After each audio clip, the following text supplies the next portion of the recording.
Welcome back, everyone. We have Calvin Ruda here with us from Wild West Wildlife Rehabilitation Center. Today, we don't have them here with us for safety reasons. Yes. But we're learning about Noelle and Tiffany, who are some Bobcats there at the center. So thank you so much for joining us this morning. Thank y'all for having me. Absolutely. Yeah, of course. So tell us about Noelle and Tiffany. I know we have like pictures and videos that we want to show of them, but kind of tell us about them and how they got into y'all's care. Yeah, so Noelle in particular, he was kind of our Christmas miracle cat, is what we call him, because he came into us December 23rd from a local family here who gave us a call after they heard their dogs going nuts in the backyard and went out and checked and found a tiny little bobcat kitten hiding and terrified in their backyard.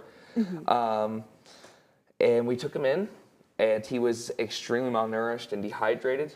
His mom was nowhere to be found. They normally hang out with their mom for about 8 months to a year after they're born. And luckily, he had no other injuries or anything. You know, the family who called us were worried that their dogs had got after him, but he was totally fine. Yeah, we went back a couple of times trying to look for mom to see if there was any other baby bobcats that had been left behind or something else like that. No luck. So we're not sure if maybe Noelle was just left behind or something happened to his mom or what exactly occurred. Right. Tiffany was slightly different. She came in slightly before Noelle as a group of about, I believe, 4 or 5 bobcats that were taken care of. So she's a little bit older than him, but also a lot friendlier than Noelle as well. Gotcha. And we were kind of talking during the break. Y'all recently kind of introduced them to each other. Kind of tell us how that went. Yeah, so we, a lot of the times with these kinds of animals, when they're paired with just people, when we're raising and taking care of them, they can become too associated with us. So a lot of times we'll try to pair them up with another animal from the same species, and they'll do what's called wilding each other up, where they teach each other how they're supposed to be as wild animals.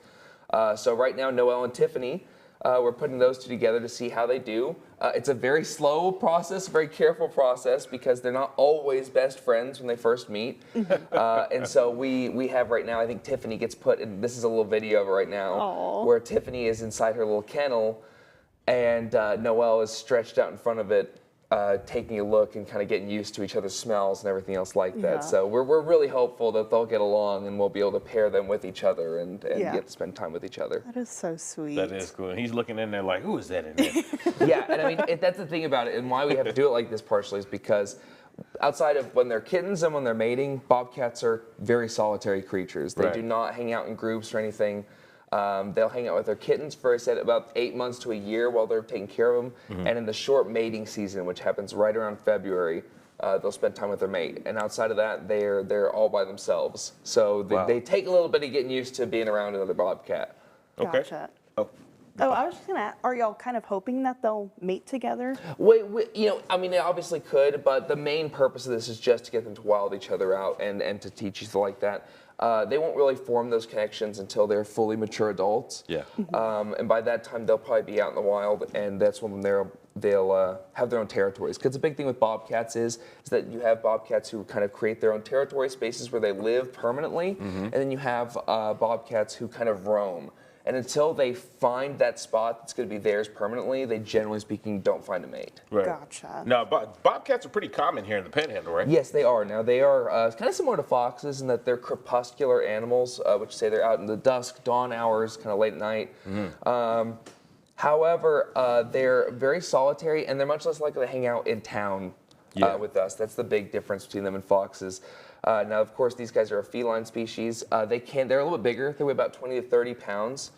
And they, generally speaking, aren't going to be bothers for people. They don't come into town. They're not going to bother our pets and other things because they, generally speaking, stay out and go after rabbits and things like that. Right. Which is obviously what we prefer. Because, Yeah, leave us alone. a little bit, so they're a little bit scary sometimes. They're about twice the size of a regular bobcat, or of a house cat rather. Right.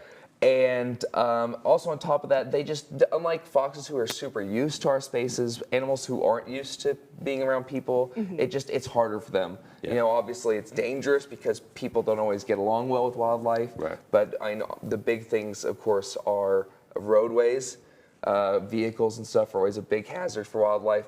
But so are poisons, stuff like rodenticides, things we use to get rid of stuff like that. That's also a big issue for these kind of critters. Gotcha.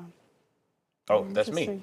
I'm sorry about that. It is. All right, Maria, thanks so much. Welcome back, everybody. We're still here with Calvin from Wild West Wildlife Rehabilitation. Now, we're talking about Tiffany and Noel, y'all's Bobcats out at the center. Now, if somebody out there sees a Bobcat in the wild, comes across them, how should they handle that?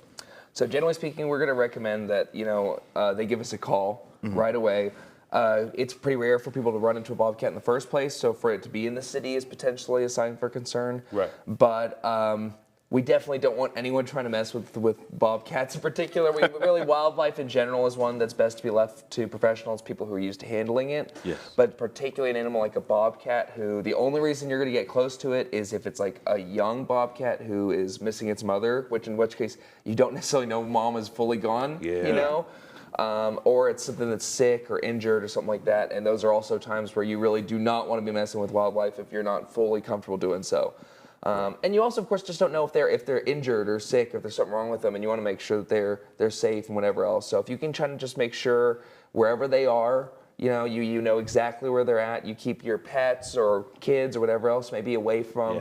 And then just try to give them as much space as you can until we can arrive or whatever else that somebody can do. Absolutely. Gotcha. And y'all rehabilitate like a variety of different animals. Yes. So kind of talk about how it's different whenever you're handling those more aggressive types. Yeah, so I mean, there's a big difference between all kinds of animals. So obviously animals that we're looking to rehabilitate and release versus our educational ambassadors who stay with us, like the ones who normally come and visit me here on the news.